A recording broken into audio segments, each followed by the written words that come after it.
am going live in this moment. Ladies and gentlemen, I am online. Welcome everybody to Mickey Flix to learn and to listen a little bit about my life, about the stupid things that I have done.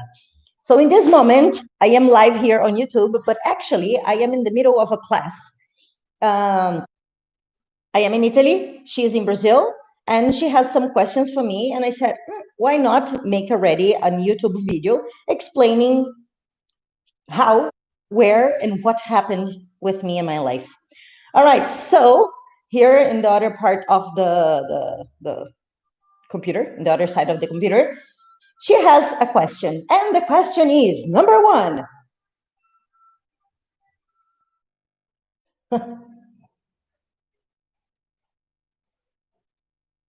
where did I learn English? Okay.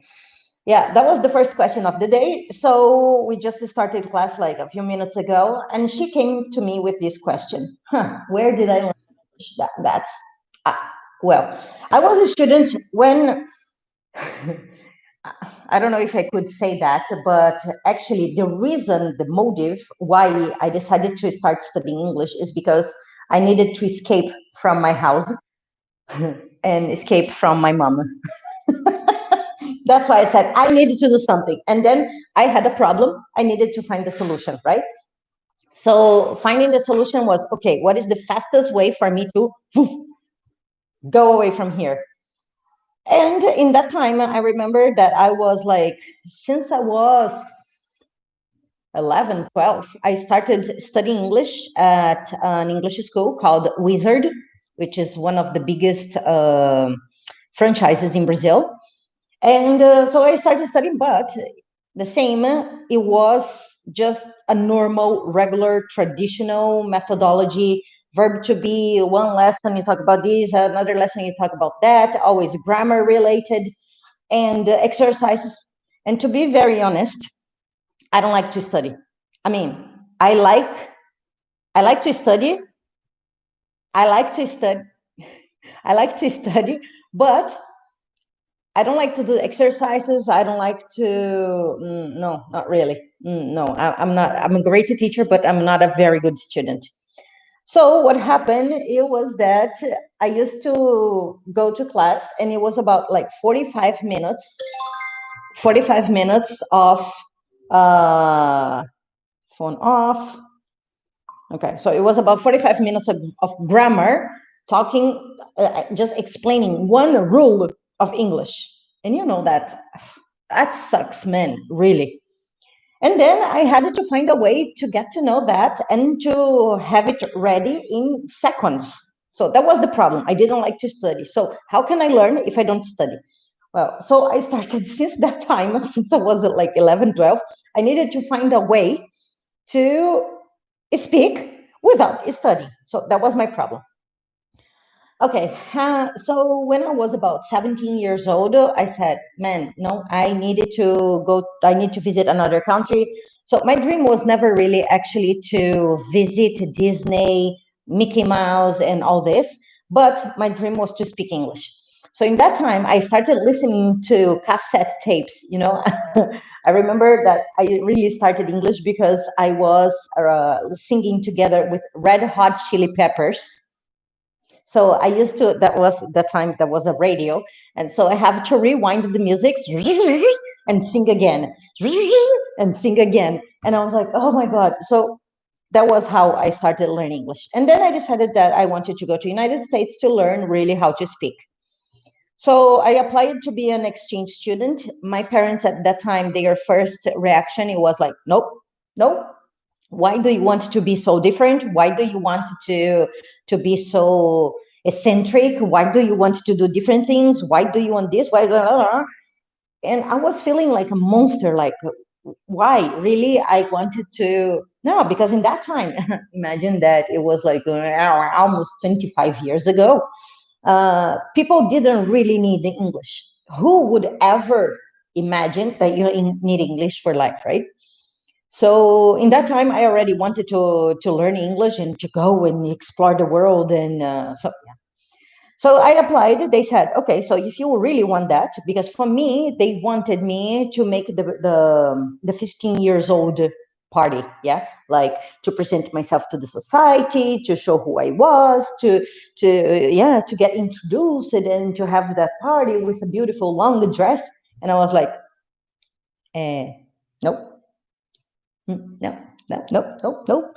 So yeah, I decided instead of that, I needed to substitute that party for something very meaningful for my life. And that's why I decided to start studying English. And they said, okay, yeah, but we are not going to help you how to get there. So if you really want, because this is crazy, so if you really want to study English and to go to another country to be an exchange student, you have to find your way. I was like, so I had an idea. I created a problem, and then I had to solve this problem. So I'm with this. I made all the tests. I did everything that I was supposed to do, and about 5 6 months after that, I was landing in United States. So this is the first part of the trip, because then I went through so many troubles, so many things going on, and I really needed to learn English because I needed to survive. They right in the airport in Miami, they took my bag because I was going to New Orleans, and they were taking my bag to New York. So Orleans, York, the new is the same. Yeah, New York, New Orleans is the same. And I just understand the new, and I was like, no. So as they were throwing my bag, I just flew on the top of the bag, and I said, no, this bag, no, because yeah, otherwise it was going to the wrong flight. And and then everybody that was together in the program with me started laughing. We were all 17, 18 years old. And so I didn't have any option. And then in that moment, all the English that I knew, that I had studied, all the grammar, very quiet in a room, the book is on the table, and all that things. Do you? Are you? Did you? And all that grammar. So in that moment, I just blocked. I blocked because I was living a stressful situation. I was in the airport. I was alone. I was creating my independence. I didn't know how to start. I didn't know what to do. I was ashamed. I was timid. People were laughing at me because I just jumped on the top of the bag. So that was my first experience. So I blocked. I didn't speak any English for about 15, 20 days. I was like zip because I was afraid. I was in shame. But then you'll find that you need to survive. And how do you survive in stressful situations? You need to eat. You need to go to school. You need to, but this is another story, which later I can also share with you. But yeah, basically, this was the first step on how to.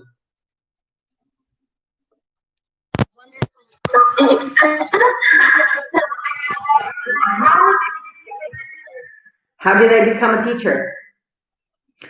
Okay, okay. Then how how and why I became a teacher? Okay. After I came back from United States, I came back to Joinville in Santa Catarina, where I am from. And then I had to continue the normal stuff. Oh my God, this looks terrible. Yeah, that was my cat. But I just saw now because it's on on the video. uh, so I came back to Joinville. I started studying. I continued studying just to graduate in the normal high school, but in Brazil. And then I needed to study university, yeah, because these are the steps, the timeline, the normal, regular timeline for a normal human being in life. So yeah, I studied. I took some 6 more months to do uh, an extra study because, of course, 6 months in the United States, but actually I learned English in 3 months because I needed to survive. And then this is another story for another day. That you have to take notes and remind me to speak about that. And then when I came back, I moved to Blumenau to study publicity. So I started my publicity course, and I, of course, shared the apartment with other 3 friends. And then one day, one of these friends, she was older than me. She was just about to finish her graduation. And she said, "Hey, look, I have been a teacher in a public school, but I don't have time right now because Actually, they are requiring too much from me, and I needed to finish my studies in. I need to finish my studies in my thesis. I need to finish writing my thesis. So they are looking for a teacher, and then I talked about you. I said, "Yeah, okay. So why don't you go there and take an interview?" I said, "Yeah, why not?" So Monday morning, I went there. That was my first interview in life. I didn't. I was not really prepared. I just went there just to see what would happen. So I arrived there 7 o'clock in the morning, and the director of the school was there, and she said, "Oh, so you might be Mickey, right?" I said, "Yes." "Oh, she told me that you speak English. Is that right?" I said, "Yeah, I just came back from United States, basically like less than 1 year ago. And yeah, I speak English." "Oh, okay, so fantastic. This is great. I'm going to I'm going to get something for you." So she came back with like a pile of books like this, and she said, "Fantastic. So the kids, the classes are waiting for you. So you have 5 classes and about 40 kids each class, 200 students in total." Yes. So that's how I started, just like right away. I didn't have any time to think. And then when I stepped into the first class, I had no idea what to do because everybody, like, it was fifth, sixth, seventh, eighth, and the first year in school. Basically, the last year, they were almost the same age as I was. And I didn't know what to do. So I said, "Hello, hi, everybody. I'm the new teacher." Oh, nobody even looked at me. "Hi, guys, I am the new teacher. English, hello." Nobody cared. So the third time, nobody really paid attention at me. So I stood up on the table. I came on the top of the table and I, "Shut up, everybody. I am the new teacher." Everybody was like, "Uh-oh, maybe she's serious about that now." So yeah, that was the first, that was that was the way it happened. So I stayed working on that school for about 4 months, and it was fantastic because then I really found the way how to teach and teach by love, because basically we and the kids, the teenagers, we were the same age. So I knew what was their dreams. I knew what they wanted to learn and how to make them interested for English. Okay. Last question. Come on.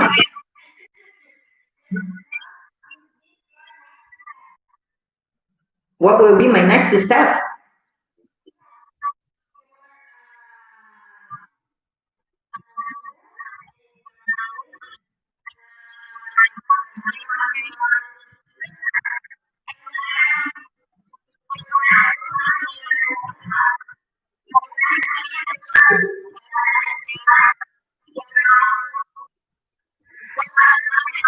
Okay, you mean next step from starting from today, from now? Ah, secret. Secret. Well, to be very honest, this this is exactly the next step. I'm just doing now what is my next step, because I know exactly so many people tell me this and have been encouraging me to do these videos and to share my story. And I was like, where to start, how to start. No, because I need to look good, I need a good background, I'm not ready, my hair I need to cut, maybe it's dirty, maybe I'm not in the proper clothes today, maybe I need a text, maybe I need a script, maybe I need maybe. So actually my brain was always tricking me to say like, no, this is dangerous. So whatever is dangerous, our mind is conditioned not to take us forward because it's dangerous. So the mind thinks like, oh, stop. stop and make some excuses, because it's going to be easier for your life if you just keep going and keep doing in like in your comfort zone, and the things that you have been doing for now. Yeah, so this is the next step. Actually, I'm doing it now. I'm breaking some barriers, some limits, some barriers, some limits, and some limitations also, that how to start speaking, how to tell my story, how to teach people and help people with English, how to make a video on YouTube. And then the idea came up, and I said, okay, just now. If it's not now, then when? Actually, I would like to share my 3 new tattoos. So actually, I'm doing this as a like a whiteboard. Yeah, I'm a teacher, so if I don't have a whiteboard, then I have my body. So yeah, I made it here. Why not? Then here is just a game of words. If not now, then when? And here, what if? So these 3 sentences, I think they are very meaningful. Starting by why not? Why not trying? Why not doing? Why not stepping out of the comfort zone? Why not moving? Why not learning something different? Why not? So why not? I really think that can be used for everything. Then the other one is, if not now, then when? Yeah, again, if not now, then when? Uh, if you don't do it now, then when are you going to do it? If you don't take a decision now, then when are you going to do it? If you don't, whatever, everything, it's also related to, if not now, then until what moment you're going to wait for something. Until the moment that I consider myself an English teacher, the book is on the table and my English is perfect. No, it's never going to be. My English is not perfect. My Portuguese is not perfect. My Spanish is not perfect. My Italian is a disaster. So you just try. It's just trying all the time. Because for you to get good at something, or for you to improve something, you have to test, to experience, to put your face. Every day you have to do something. And the last one here is what if? So what if I try? What if I study? What if I get out of my comfort zone? What if maybe I make a video, a live video on YouTube or Instagram or whatever? What if I create a channel and people can listen to what I am saying? What if? And then this, I think, concludes my first video. Yeah. Hello? You were supposed to be listening to me because this is a class.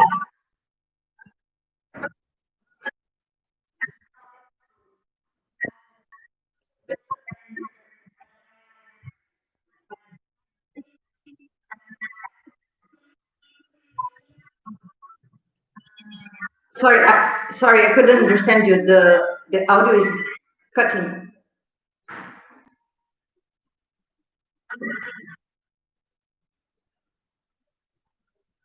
Nope. Hello.